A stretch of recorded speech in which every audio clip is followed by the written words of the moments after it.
हमारे घर वालों ने हमें निकाल दिया है। क्यों? हमारी सौतेली माँ है, उन्होंने हमें निकाल दिया है, तो हम उरई के रहने वाले हैं। तो आपकी माँ सौतेली है, आपके पिताजी ने दूसरी भी शादी कर ली। हाँ। और आपकी जो माँ है वो कहाँ चली गई? वो खत्म हो गई हैं। खत्म हो गई। तो आपके कोई भाई बहन भी हैं? बड़ी बहन है, उनकी शादी हो गई है। तो वो आपकी माँ की बेटी थी, मतलब आपकी सगी बहन थी वो? हाँ। उनकी शादी हो गई।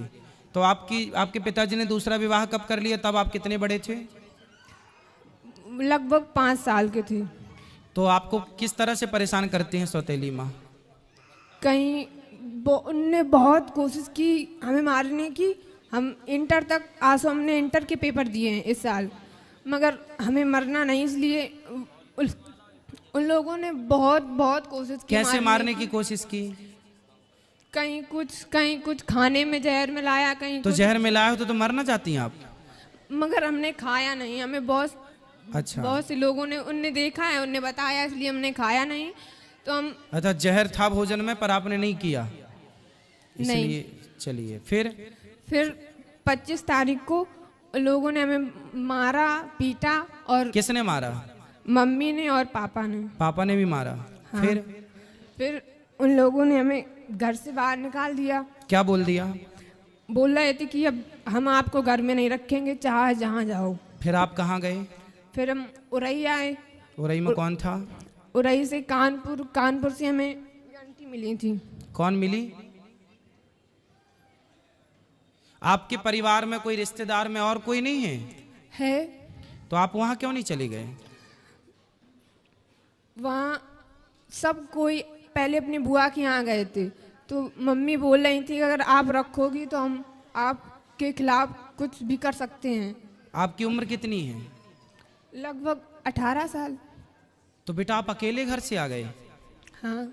तो बेटा आप अकेले नहीं आना चाहिए, चलो, लेकिन आपके साथ तो गलत हुआ। आपके माँ बाप ने आपको मारा, सौतेली माँ ने अत्याचार किया, वो सब अपनी जगह अलग विषय है। पर आप आए हो, आपको कोई रास्ते में पकड़ लेता, कुछ आपके साथ गलत होता फिर, इसलिए आपको सावधान भी रहना चाहिए।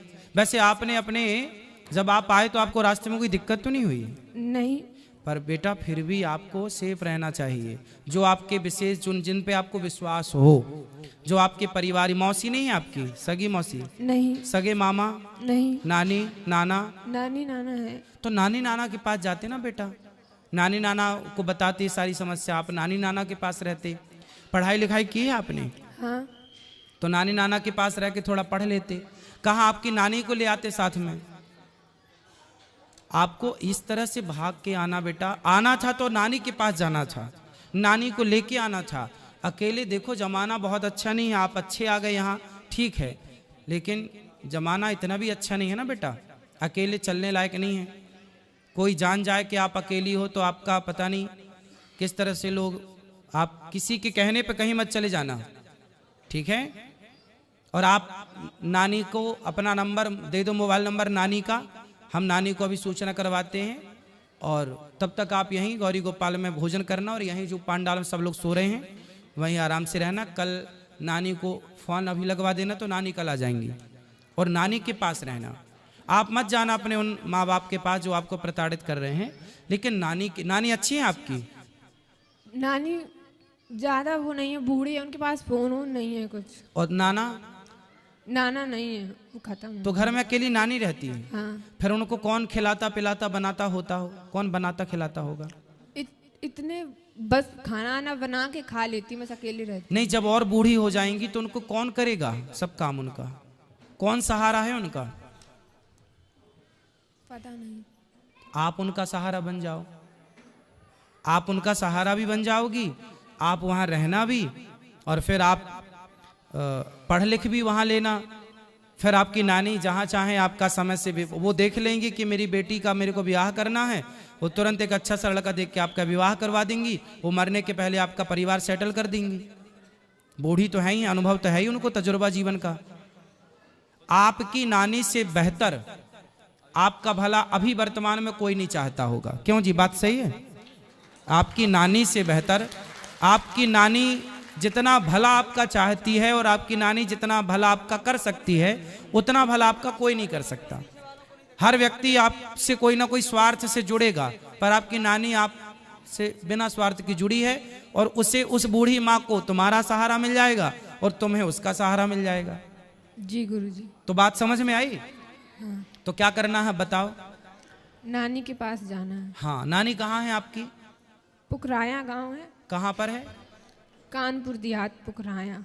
कानपुर के पास। अच्छा, हम आपको कानपुर की बस में बिठा देंगे तो आप कानपुर से फिर अपने नानी घर चली जाओगी? नहीं, कानपुर देहात पुकराया गांव है। अच्छा, तो आप चली जाओगी ना कानपुर से फिर वहाँ? हाँ, आपको सब पता है ना? हमें कानपुर में एक आंटी मिली थी, यही हमको यहाँ अच्छा, ले तो आए। फिर आंटी से बात, आंटी नहीं चाची से बात कराओ। राधे राधे गुरु। कहाँ से हो मैया, कहाँ से हो? हम यही कानपुर में रहते हैं। अब आपको हम एक जिम्मेदारी दे रहे हैं। हम जिम्मेदारी हम ही इनके साथ, मतलब हम लोग 3-4 लोग परिवार सहित थे, तो ये सेंटर में हमको मिली तो हमने कहा चलो अब इनके रास्ते का किराया, भाड़ा, खाना पीना सब हम देंगे, नहीं, और हमने यहाँ तो से ये- लेके और आप इनकी नानी तक इनको पहुँचाना। नहीं, हम इनसे बोल रहे थे कि अगर आपके यहाँ कोई खास लोग हों तो बताइए, हम तुमको घर तक उनके छोड़ के आएंगे आप, लेकिन ये तो बताइए, हम पति पत्नी रहते हैं किराए के मकान से। सुनो, अगर आप ठीक है, आपने रास्ते में इनकी हेल्प कर दी, मिल गई, ये बहुत अच्छा। अभी आप ना रात को इनको यहाँ गौरी गोपाल में भोजन कराना। आपने रूम लिया है? कहाँ रुके हो रात, नाइट कहाँ है आप? नहीं, अभी तो जा रहे थे, आज वहाँ से घर जा रहे थे कानपुर। तो आज रात को ही निकलोगे? हाँ, काय से? ट्रेन से निकलेंगे गुरुजी। तो फिर आप लोग ना रास्ते में इसको साथ में ले जाना। हम नहीं, हम शुरू से वहाँ से लेके आए हैं, पूरा साथ अभी तक दिया है, और वह सोच रहे हैं कि चलो हमारे साथ चलना, अगर तुम्हारा कोई खास हो नानी तो हमको- नानी हाँ, इनको इनकी नानी के घर तक पहुंचाना। हम इनके नानी के घर के अंदर छोड़ के आएंगे, हम ये जिम्मेदारी इतनी ले रहे हैं हाँ, इनकी। और सुनो पाठक जी, ये चाची का मोबाइल नंबर ले लो।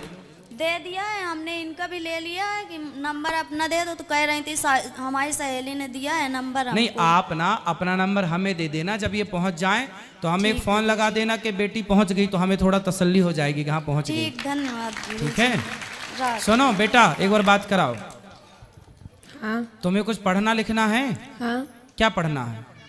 अभी इंटर के पेपर दिए हैं, अब आगे BA BSc कुछ भी कर सकते हैं। तो फिर आप पढ़ना, और आप पढ़ाई में जो खर्चा आएगा ये आपका भाई उठाएगा। ठीक है, अपनी नानी के पास रहना पर, हाँ और अपनी नानी को मत छोड़ना, बूढ़ी माँ है ना, सेवा करना, उसका बहुत आशीर्वाद मिलेगा आपको। और पढ़ाई भी करना, और नानी से प्यार भी करना, नानी की सेवा भी करना, और फिर नानी के कहने पर कोई बढ़िया लड़का हो, नानी की आज्ञा पर, तो शादी भी कर लेना। ठीक जी है, गुरुजी। और पढ़ाई लिखाई में कोई दिक्कत आए तो मैं आपका कौन हूँ आज से? भाई। हाँ, आपका भाई हूँ मैं। कोई भी दिक्कत आए तो अपने भाई से बोल दिया करो। पाठक जी का नंबर ले लो, कभी हमसे बात करनी हो तो आप बात कर लिया करो। ठीक है, कोई भी दिक्कत हो आप बताया करो। ठीक है।